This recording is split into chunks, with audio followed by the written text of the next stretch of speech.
If everybody could take a seat, that would be great. So my name's Rebecca Stone. I'm glad to see so many familiar faces. I'm a consultant with Community Workshop, and it's been a real pleasure to be helping to design and facilitate this forum series. Many of you, I think, have been to at least one of the others. This is number 4 out of 5 for anyone who's counting, and we have one more next Monday night on housing and economic development. So tonight's forum is pretty exciting. It's a little bit of a change of pace from what we've been doing so far. We are building on earlier conversations, but we're going to break out of our traditional mode tonight and get you all doing some real creative work for us, thinking about what land use should be like in Hartford in the next 20 years or so.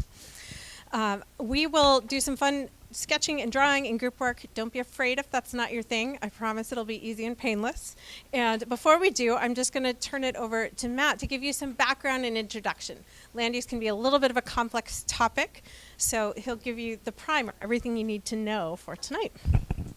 Thank you, Rebecca. Yeah. My name is Matt Osborne. I'm the planner in the planning department. And we're working on a town plan update. The last plan was adopted in 2014. We've been on a 5-year cycle, so we're planning on updating the plan next spring, having completed plan and adoption at that time. The purpose of this meeting is to make sure that we're still on track with the vision that was established in the 2007 plan and again reestablished in 2014. And make sure that that's the direction we want to be moving forward. And first, I'm going to go through some background information. Okay, a town plan, we take a look at where we've been in the past, where we are today, and where we want to be moving forward. It serves as a roadmap and describes what is important to the town and what to do to meet the town's needs going into the future. Next slide, please. The plan includes information, goals, policies, recommendations, demographics, land use, housing, economic development, education, energy, utilities, flood resilience, recreation and community facilities and services. State statute dictates to the town what elements are included in a town plan. And once a town plan has been adopted, it has to go to the Regional Planning Commission and be approved by them, showing that the town plan actually meets the state statutes, which are prescriptive. Next slide, please. We have a town plan steering committee working with the Planning Commission and town staff on developing the plan. We started meeting in April, and we meet 1 to 2 times a month. And the steering committee is made up of representatives from the Zoning Board of Adjustment, the Energy Commission, Parks and Recreation Commission, Historic Preservation, Community Resilience, and the Chamber of Commerce and the Select Board. Next slide. Public input is very important to a plan update, and that's why we're putting on these 5 public forums early on in the process to get input. Our schedule is to have a draft plan by late fall, which would then be presented to the public. Revisions would be made to the plan, and then in the late winter, spring, we're beginning the public hearing process to formally adopt the plan with the goal of having an adopted plan by May of 2019. Next slide. Like much of Vermont, we're very fortunate that our land use pattern has been made up of, compact village centers surrounded by open space. We're a town of 10,000 people, and we still have, very nice and well-functioning rural areas with agriculture and forest management. And this makes Hartford a great place to live, work, and to visit. Next slide, please. So the 2007 vision, which was established at that time, and then reestablished with the town plan update of 2014. Protect Hartford's historic settlement pattern, defined by compact villages surrounded by rural countryside. Increase density in already developed areas with infrastructure, water, sewer, roads, public transit. And we're fortunate that in Hartford, 4 of our 5 villages have town water and town sewer, and that allows us to have fairly high density development, efficient use of land. Maintain and enhance Hartford's heritage of working farm and forest lands as part of a sustainable resource-based economy. For each group, there are a couple large maps. There's the future land use plan, and on the back of that foam board is an orthophoto of the town. And I think that's really effective in showing how much forest land and how much agricultural land that we have in Hartford. Protect scenic areas, open space, and wildlife corridors. So this was the vision established in 2007 and reconfirmed in 2014. We want to make sure we're still on at this point, going forward with the next plan update, that's still legitimate. Next slide. So in 2007 plan, followed by the 2008 zoning update, we revised zoning standards to encourage infill development in villages and town areas. We created a new multifamily zoning district. We changed zoning district designations to better reflect existing character, and we carefully reviewed and revised zoning district uses to better reflect the existing character. Next slide, please. In the rural areas, we created new zoning districts to reduce density. We changed zoning standards to allow smaller lots, clustering of lots, to protect agricultural land and farmland. Agricultural land and forest land, excuse me. And we established standards to ensure that new development is integrated carefully with natural resources and to minimize fragmentation of forest land and agricultural land. Next slide. We established overlay districts. The Rural Lands Overlay District encouraged development that preserves rural character and sensitive natural features. An agricultural overlay to make sure that development doesn't impact good agricultural soils and productive farmland. And the wildlife habitat overlay that encouraged development close to roads and developed areas to allow sufficient wildlife corridors through the area. Next. So this is a little hard to see. This is a photograph showing Jericho Street, and right in here is the Jericho Schoolhouse. And this, next slide, please. And this shows a bird's eye perspective of that area and with the existing condition. Next slide. And this is what development could happen. In the 2000s, we allowed 5-acre lots, and there was a minimum lot size of 5 acres. So a development pattern of this could have occurred. So in changing the zoning, we changed the RL5 to RL10 in that area, 1 lot per 10 acres. And we reduced the minimum lot size to 1 acre, still meeting the requirement of 1 lot per 10 acres, in order to allow clustering of development, so a creative layout to preserve the landscape. Next slide. So you would have the same number of lots as the previous slide, but in this case, you don't really notice the development because it was creatively laid out. So that's just one thing to consider as you're going through your small group discussions this evening. Looking at ideas to actually implement some of the goals and the vision for the town moving forward. I'm going to pass it over to Lori Hirschfield. Hi, so I'm For those of you who don't know me, I'm Lori Hirschfield. I'm the Planning and Development Director here. And I just want to go through a little bit about what we're going to, our exercise, kind of lay the groundwork for the exercise a little bit tonight. The first thing that we're really going to dig into, and really the only thing, but in many different ways, is looking at the 8 land use categories. Now, what we have in our master plan, and here it is, right here, is our town plan, is we have what is known as our future land use plan. And there are 8 different categories in that.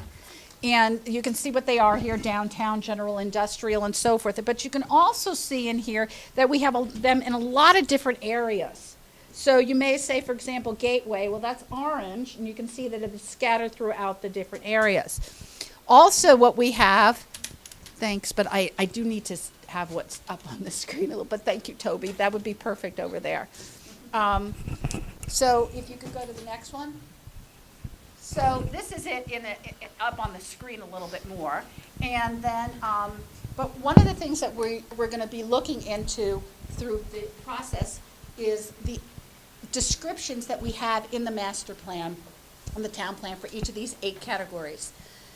And each of them talks about attributes and our vision. Now, the attributes really is a summary of the history of how that area developed, as well as what you see there today. And then the vision really is where we want to be. And a land use plan is guiding us towards that 5, 10, 20-year future of what we want to see. So today is a check-in. Are we going in the right direction that we say we want to be in? And so what you'll do is you will get these descriptions handed out to you during the meeting, course of the meeting, and it will talk about attributes and vision. And the vision really is where we want to go, and it's going to have characteristics. It's going to talk about things like height, relationship to the road, type of uses, whether or not you have certain type of amenities such as sidewalks or bike lanes in that area. And those vary from different land use category to others. So in that light, I'm going to hand it on over to Rebecca, and she's going to guide you through the first part of this process and then walk us through as we go work with us in our small groups. Start by defining which of this is Hartford. All of it. This entire area is Hartford. Actually, before we dive in, do other people have questions about what you just heard? On the visions, I may have missed your comment. Is the vision defined for us? Yes, it is. And what you'll do is you have a piece of paper, and I'm sorry I don't have it in front of me. Yeah, I do actually have it. So here's an example, and you'll be getting this. So you'll have an example which shows this is the downtown area. You have attributes in there which will tell you it's an urban center, compact development area, served by public parking, town water and sewer. Those are your attributes. Your vision is design review district to ensure compatibility, high lot coverage, maximum build out of heights, mixed use, facilitates pedestrian, bicyclists, and buses and rail patrons. So those are just some of those. You'll have a different descriptor for each one of those 8 categories, and then you'll start digging in a little bit more through this exercises that we'll go through this evening in terms of is that the right vision given the attributes that we have. Okay? So does that answer your question? Right, so what I hear you saying, the last part, is that we may have an opportunity to change or modify or revision. Yeah. Okay. Other questions? Okay, great. If you find yourself with questions about land use in general, how this works, what it even means in the town plan, please speak up, and we can send somebody over to your table if you don't already have someone there who knows how to answer those questions. It is a technical, tricky subject, so don't feel badly at all about asking elementary questions on how it works or very detailed questions about what you're seeing. With that, though, we are going to shift gears and start getting you right into the zone for what we're going to do tonight. So I warned you at the beginning, we are going to be getting creative. If everybody could take a small slip of paper at your table and a crayon, we will get started. Yeah, just pass them around. It's just a little scrap paper. Thank you. Make sure you all have that.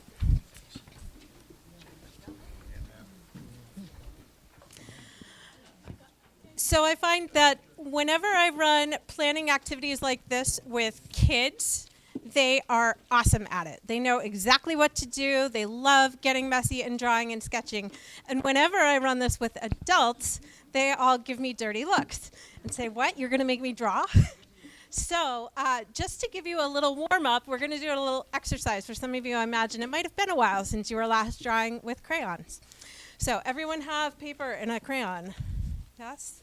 Okay, next I'm going to make you close your eyes. So you have to kind of feel the edges of your paper here, all right?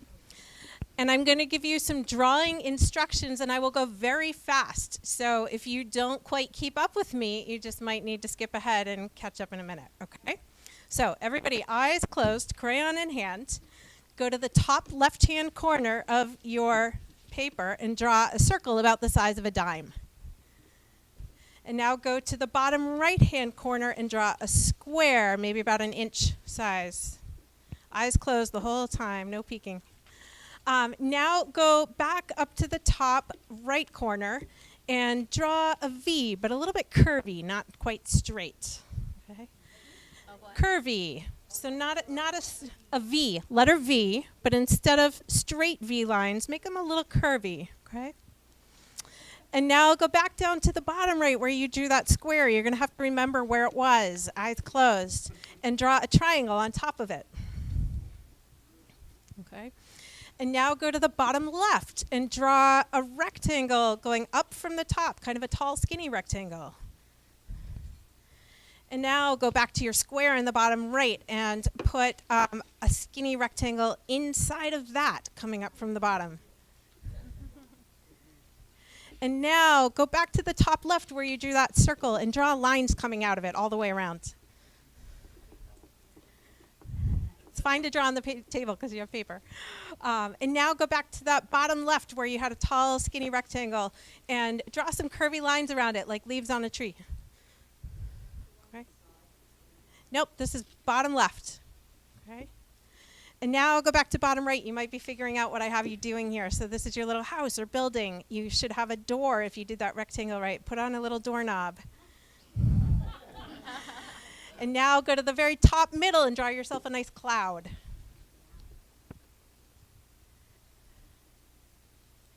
And finally, you can open your eyes and put your crayons down and see how you did.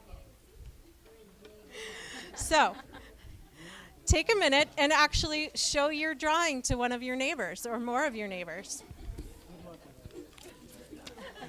Anyone actually come up with a tree and a sun? Any winners in the room?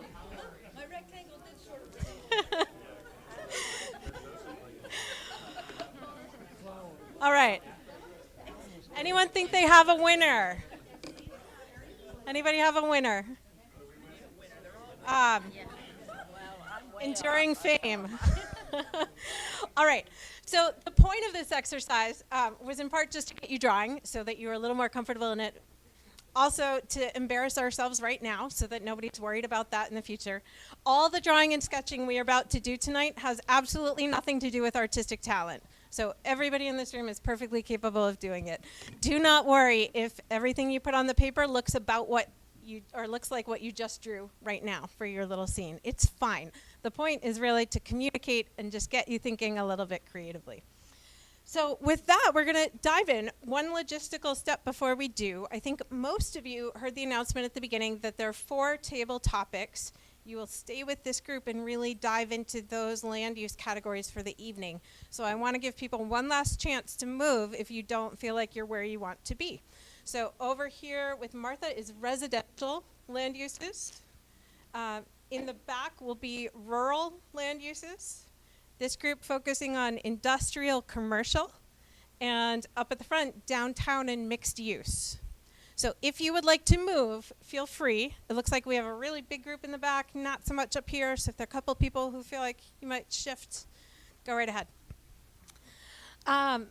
With that, I'm going to just dive into walking us through this first exercise before we actually let you go off with small groups. So we're going to give you a few minutes. Your facilitator at each table is going to read you those 2 land use descriptions, so the attributes and vision. So just listen to those descriptions for a minute, and then we'll come back together. you will have time to dig into the details a little bit more. Does everyone have at least a general sense of your two categories? Not yet. Oh, you need more time. Can you do it in 2 minutes? Okay, 2 more minutes, so carry on. Two categories. Okay.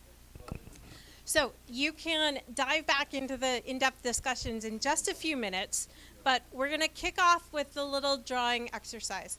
So I'll share a quick anecdote. One of my heroes in the land use planning and landscape architecture world is a man named Randy Hester. Some of you may have heard of him. He did a really interesting project a number of years ago at this point for Harvard, actually. He was hired to help design a child care center for one of their schools, and went in and used the typical planning techniques. He did a survey and asked parents what they really wanted to see at this new child care center, and they said all the things you'd expect. We want it to meet safety standards, and we want to meet educational objectives, and we want it to be convenient, and all those things. And then he went back into the same people. He brought them all in individually and hypnotized them and asked them the same questions under hypnosis. Can anyone guess what they said then? We want streams to splash in and trees to climb and places where we can get dirty and get in the mud and have fun. Absolutely. So without actually hypnotizing you all tonight, I'm going to ask you to try to put yourselves in that mindset for a minute. So think about your first land use category that you heard about. You can close your eyes if you like, or you can do it with your eyes open. Just picture yourself standing in the middle of a prototypical area of that land use category 20 years from now. And take a minute and really look around. What does it look like? What do you see? What is built there, and what do those buildings or infrastructure pieces look like? What is not built there? What's happening on the land? What does it feel like? What does it smell like? Okay? So really try to picture that 20 years from now, not necessarily exactly what you just heard, but when you think about what that category should look like, what is it? I'm going to give you 3 minutes now to draw it in silence. So no talking and debating. Don't worry about your artistic ability. Just pick up your favorite drawing implement off the table. With, the first land use category you heard about. So if facilitators need to clarify, that's fine. So you're just doing this on the butcher paper. Just carve out a little spot for yourselves. Right on the white paper. Grab a marker, grab a crayon. And I'm going to start a timer for you, okay? So anyone have questions? All right, 3 minutes starting now.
Anyone have something to throw out? We need about 2 more days. You need 2 more days. Okay. You can stay.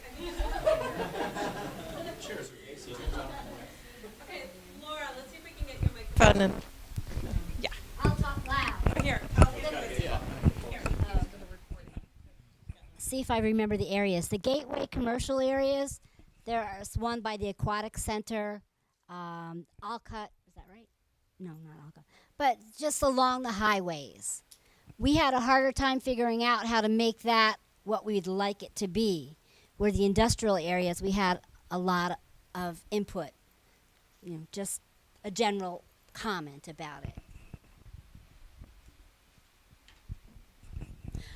Alan, yeah. Outside of that, I think our largest takeaway was that this concept of having segregated industrial, commercial, and residential is a very antiquated idea, and it goes back to when industrial was horribly nasty by its nature, and we recognize in more modern times that you kind of, if you're doing industrial stuff, it has to be clean, because if you're making the water dirty, it's still making the water dirty, no matter how far away you live, right? It's making the water dirty for somebody, or the air dirty. So the idea is to kind of move away from those categories and get more mixed use and have, you know, people more enabled to live closer to where they work if they want to, and play near where they work too.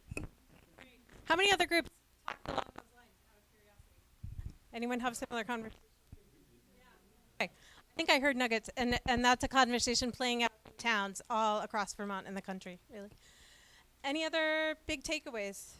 One or two more? Yeah. Enough green space so that we remember that we're Vermont, including trees. Great. Okay, I'm going to pass it to Matt for a couple logistical wrap-up notes. So this was the fourth of 5 community forums, each with different topics. And so our last community forum is next Monday night, the 23rd. It'll take place at the town hall, and it'll feature economic development and housing. So I have some flyers I'll pass around. I hope that you'll join us.